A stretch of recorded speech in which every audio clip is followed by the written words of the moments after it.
اللہ کے نام سے شروع جو رحمان اور رحیم ہے۔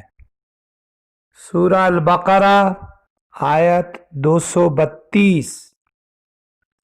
عورت، طلاق، عدت، خاوند، نکاح، دستور، ایمان، پاکیزگی۔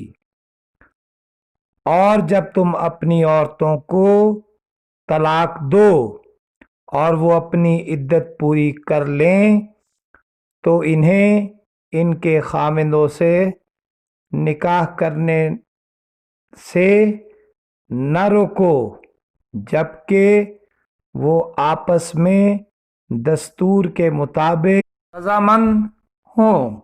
یہ نصیحت انہیں کی جاتی ہے جنہیں تم میں سے اللہ تعالیٰ پر اور قیامت کے دن پر یقین و ایمان ہو۔ اس میں تمہاری بہترین صفائی اور پاکیزگی ہے۔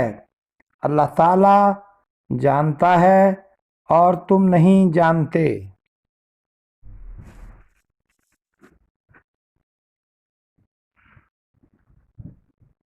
سورہ البقرہ آیت 233۔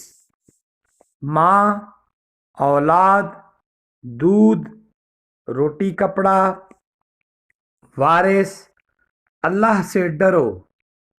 مائیں اپنی اولاد کو 2 سال کامل دودھ پلائیں، جس کا ارادہ دودھ پلانے کی مدت بالکل پوری کرنے کا ہو، اور جن کے بچے ہیں ان کے ذمے ان کا روٹی کپڑا ہے جو مطابق دستور کے ہو۔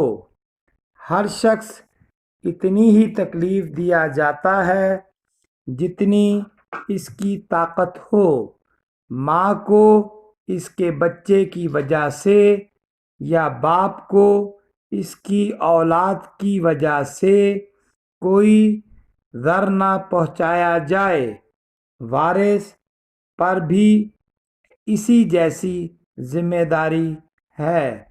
پھر اگر دونوں اپنی رضامندی اور باہمی مشورے سے دودھ چھڑانا چاہیں تو دونوں پر کچھ گناہ نہیں، اور اگر تمہارا ارادہ اپنی اولاد کو دودھ پلوانے کا ہو تو بھی تم پر کوئی گناہ نہیں، جبکہ تم ان کو مطابق دستور کے جو دینا ہو وہ ان کے حوالے کر دو۔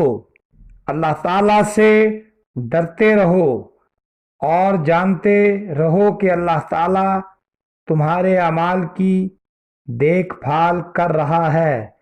وما علینا الا البلاغ المبین۔ اللہ تعالیٰ ہمیں احکامات الہی کے مطابق عمل پیرا ہونے کی توفیق عطا فرمائے۔ آپ کا دعا گو۔